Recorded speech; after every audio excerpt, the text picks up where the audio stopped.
If you have played Morimens, you may not have noticed that this game has PvP. That is because you may have been so deep in thighs lore that you forgot to pull out and look at the menu. I don't blame you, her plot can be quite distracting.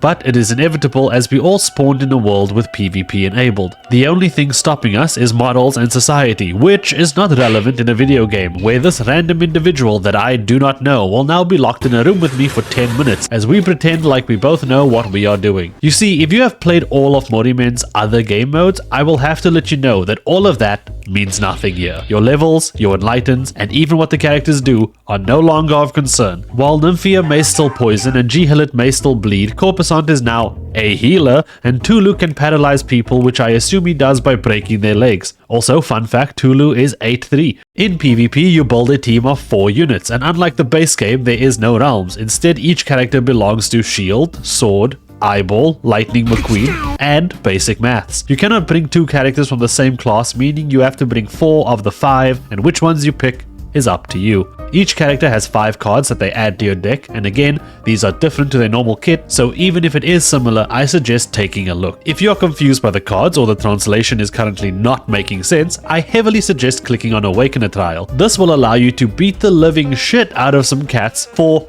testing purposes. Wheels, like characters, also work differently in PvP, and much like any road safe vehicle, you are legally required to take 4 of them with you. These do really fun effects that I think have long lost the original intent of what the wheel does in normal PvE. Some allow you to make your enemies burst out bleeding when you ult, others cause characters to contribute more with their death than they did in life, and once you pick and choose those, you pick 2 pussy cards. Can't fucking say it with a straight face. Which are free, but one-time use. Now that you have built a team, it is time for you to climb the ladder. The major differences you need to know is that your Arithmetica starts at 3 and increases by 1 every turn up to 10. You have to equip wheels mid-fight, which uses Arithmetica. Strikes are free, and every character comes with 2 of them, and your Alimus increases by 20 on use. What you may have also noticed is that instead of your team becoming one cool blob with a shared HP pool, they now each have to man up and fight for themselves. You have no death resistance, and the game is no longer on your side. They have put you in a cage with a person who only sees you as 40 season points and wished you the best. But if my dumbass can figure this shit out, so can you. In fact, allow me to explain how. You see, Nymphia can put poison on the enemy, double it with her ult, and then trigger it with a card. But usually, that is not enough. So I feel most people would just simply add more poison to the team. But I am not most people. Instead, I decided to do something a little different. Much like age is just a number and jail is just a room, time is just another weapon with which you can beat your enemies to death. That's right, we are arming ourselves with the greatest weapon known to man. A child. Ramona allows us to gain Arithmetica to make up for this woman's expensive cards, as well as copy the last card played, so we can simply copy the poison trigger, which allows the following.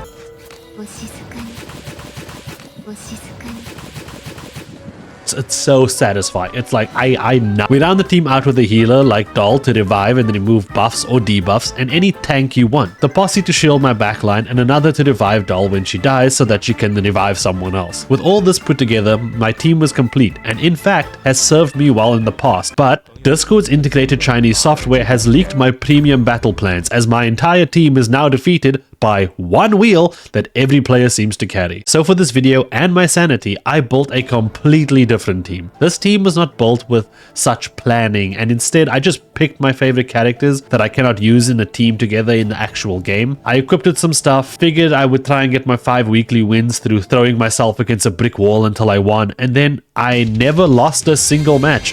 This team is winning, and I cannot even tell you why. It might be because my elo is low, or it might be because I have ascended to Tulu's level.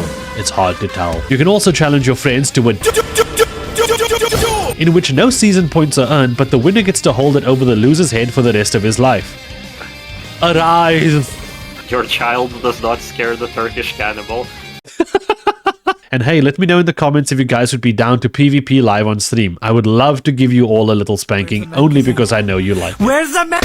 It's things like this that just make Morimens stick out to me. Every time I felt like I knew what the game has to offer, I would randomly find something like this. It came out of nowhere and usually hit me like a truck. The devs for this game are mentally insane, and I believe they think they are making a paid indie game at times, and then they remember that they have to release a new character because it's actually a gacha and the company needs to keep the lights on. So Go support them and their work. Download the game, make your friends download the game, and then beat the shit out of them.